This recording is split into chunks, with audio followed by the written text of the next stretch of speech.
चिंतन श्री गुरुदेव दत्त. काल मी सीताराम अकोलकर, वय वर्षे 82. आपण हे वाचत होतो. काल इतरांनाही तुझ्यासारखाच अनुभव देणे हा केवळ सामुदायिक भ्रमाचा एक प्रकार आहे. तू अनुभवलेले काळाचे भेदही प्रत्यक्षात कल्पितच आहेत. हे गाधे, आत्मतत्वाचे विस्मरण झाले की वाटेल तसे भ्रम होत असतात.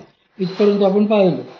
पुढच्या ह्याच्यात परमपूज्य सद्गुरू श्रीदादा कवडे महाराज लिहितात की पायरवही नको. विषयी जनांच्या सान्निध्यानेही मायेच्या प्रभावात जाऊन साधक आपली साधना परमार्थ विसरू शकतो. म्हणूनच श्री माऊली सांगतात की साधकांनी विषयी जनांपासून दूरच राहावे. गादीच्या कथेत विषयी जन नकोते, पण विषयी जनांचे संकल्प मात्र एकत्र आले होते. मायेच्या नुसत्या स्पर्शाने गादीने एक संपूर्ण जन्म भोगला. मग सामान्य साधकाची काय कथा? साधक याप्रमाणे नकळत विषयी जनांच्या संकल्पांच्या आहारी जाऊन वेगवेगळ्या गोष्टी बघायला लागतो, त्या अनुभवायला लागतो. याच वेळी श्री माऊली म्हणतात की आणि जनाचे पाय रवे रुळेचिना रुळेचिना. म्हणून अशा सिद्धस्थानी साधक जेथे साधने करता राहतात अशा स्थानी प्रापंचिक वृत्तीच्या लोकांनी जाऊच नये.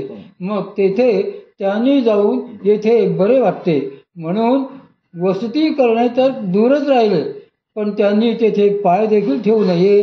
पाय रवे, त्यांच्या पायांचा आवाजही तेथे पोचणार नाही इतके त्यांनी त्या स्थानापासून दूर राहावे. तरच त्या स्थानाच्या आश्रयाने राहिलेल्या साधकांची साधना निर्विघ्नपणे पूर्णतेला जाऊ शकेल. त्यांच्या चित्तात इतरांच्या घेतलेल्या संकल्पांचे दोषही येणार नाहीत. आहाराची व्यवस्था. आता यापुढे श्री माऊली साधकांच्या आहाराविषयी सुचविताना त्या सिद्धस्थानातील निसर्गाबद्दलही काही बाबी सांगणार आहेत. सिद्धस्थानी राहण्याविषयीचा भाग अगोदर सांगून झालेला आहे, पण राहणाऱ्या साधकांच्या शास्त्रोक्त आहाराचीही काहीतरी व्यवस्था तेथे असली पाहिजे ना. साधकांना अनुकूल असा आहार तेथे सहज उपलब्ध झाला पाहिजे. तो आहार काय आणि कसा असावा याविषयी त्यामुळे ते पुढच्या ओव्यांमध्ये सांगत आहेत. पुढच्या 3ही ओव्या आहारासंबंधीच्या विवरणाच्याच आहेत.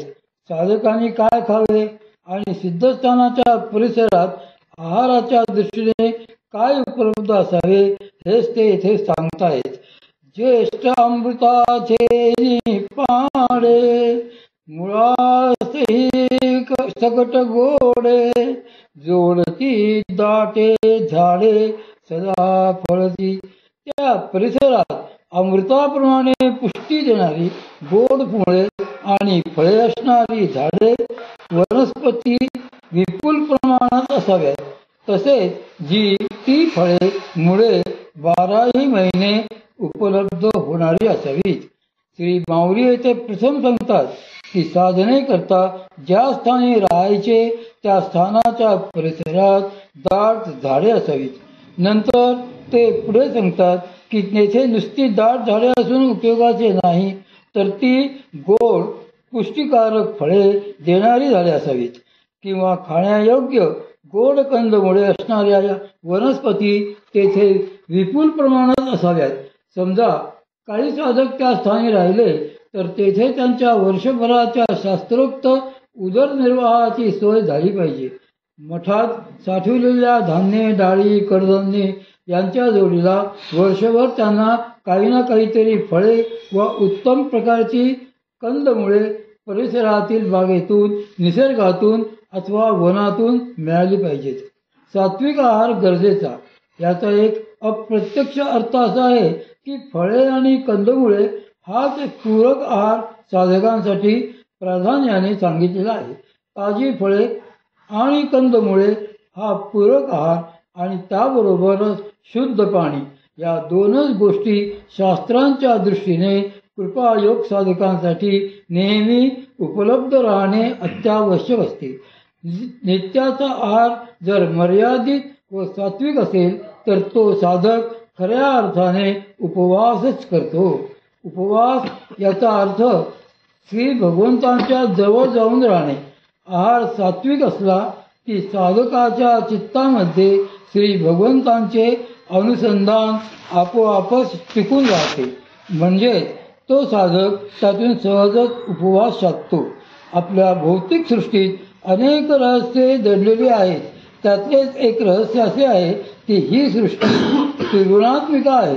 सत्व, रस, तम या तिन्ही प्रकारच्या गुणांची सृष्टी असल्याने यात 3 प्रकारचे अन्न देखील सृष्टीत आहे.